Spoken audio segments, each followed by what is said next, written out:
zum Arnaud Michel for Ravel Associates. Well, good morning, everyone. My name is Arnaud Michel.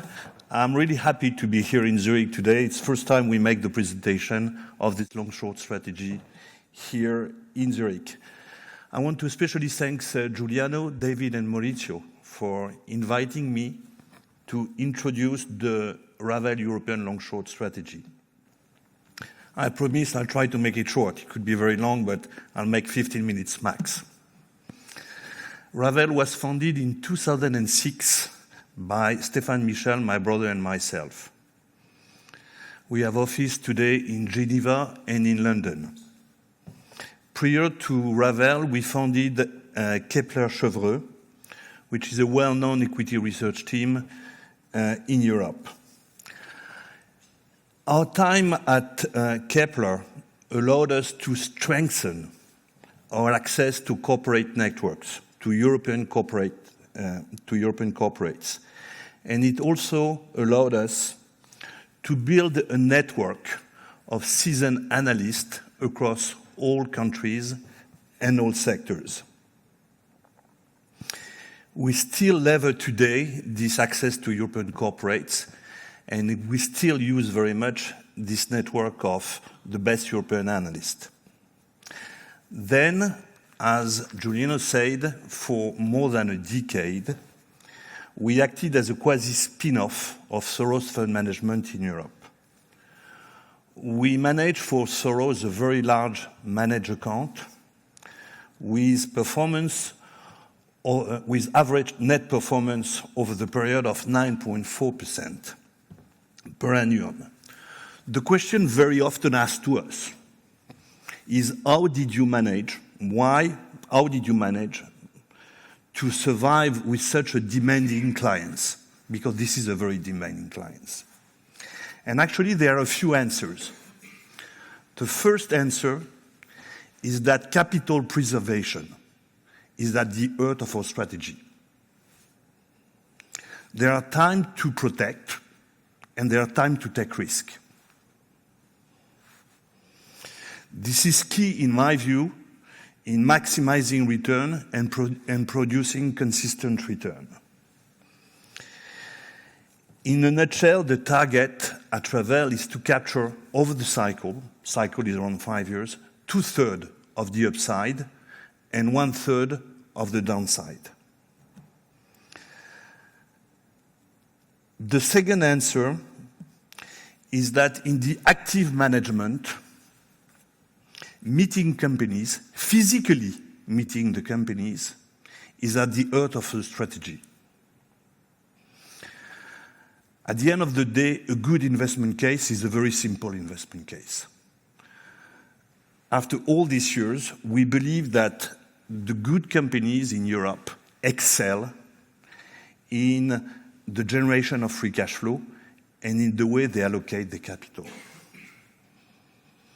Third answer, and this is quite important, there are 3 pillars. Stock selection is very important, but we are deeply convinced that portfolio construction and risk management are absolutely key in this long-short strategy to produce this consistent return.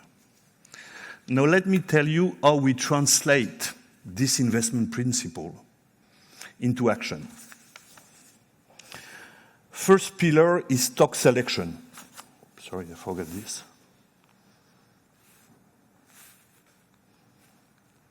Oh. Whoop. Doesn't matter. So first pillar is stock selection. At Ravel, there are 2 sides in our balance sheet. The long book, this means around 30 to 40 stocks, and the short book. The 2 books are not managed by the same people. They are completely independent, one from the other. What are we looking for in the long book? There are actually 2 kinds of stocks. What we call the structurally growing companies, and what we call the companies undergoing structural change. In the structurally growing company, today we have companies like ASML in the Netherlands, Dassault Systèmes in France, Sika in Switzerland. in the companies undergoing structural change. That means after an IPO, change of management, whatever restructuring, we have names like ST Microelectronics in Italy, or Stellantis in Italy and France, or ENI in Italy. But these two kind of companies, growing and undergoing structural change, they have common features. When we meet the companies, we're looking for four things. There are four key elements in the way we approach a company. The increase of the revenue growth, basically the revenue growth. And we're looking for a minimum of 3 to 4%. The EBIT margin evolution, we're looking for operational leverage, the free cash flow generation, and the return on capital employed. After meeting a company, we need to have a view on these four micro elements, and we try to bridge these 4 points with stock market ratio. In our short book, we do things differently. The two books are not designed to hedge the other one. In the short book, we start with a thematic approach. When we meet the companies, we systematically try to know what's not going right. And when we have a theme, we try to short the most vulnerable stocks in the themes. For instance, today, the themes on which we are short are the telecom services, the staffing industry, the cement industry, the real estate, and oil services.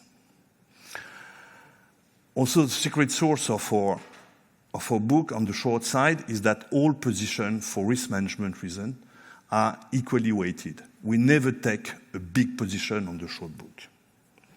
Second pillar is portfolio construction. This is probably the most important part. We split our portfolio into 5 groups. These 5 groups are cyclicals, including chemicals, auto, basic. Consumer cyclicals with luxury and techno stocks. Financials, defensive, and energy-related stocks. We are systematically invested in these 5 groups. We don't try to have a view on financial or not financials, cyclical or not cyclical. We try to be systematically invested because this diversification provides diversification benefits, of course, but it also helps to enhance volatility management, and it also helps to avoid being caught off guard during period of massive sector rotation. Finally, third pillar is risk management. In my business, in the long-short strategy, the risk is not to be wrong on the investment case. No big deal. The risk is liquidity. There are periods on the European markets when liquidity takes over from valuation. This is absolutely key to have a very precise liquidity analysis of your portfolio. This is the reason why, for instance, we never hold a position in excess of 1/3 of the average daily volume, to be able to exit if we are wrong. Finally, we use systematically stop loss, relative, and absolute. Finally, if it sounds good to you, I would like to share with you my vision of the European markets for the next coming 3 years. The present reality of these European markets is that it is changing at a full speed. The nature of the market is changing at a full speed.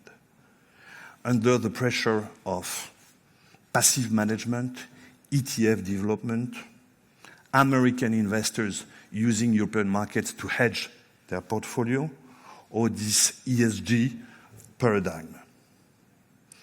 The present reality is also that with the European Recovery Fund and with the recent issues in the recent European bond issues, euro as a currency will survive.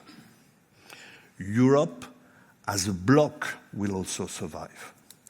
And I think European markets as a commercial partner for China and for the US will survive. And in our view, this has been true over the last decade, but it is still very, very true today.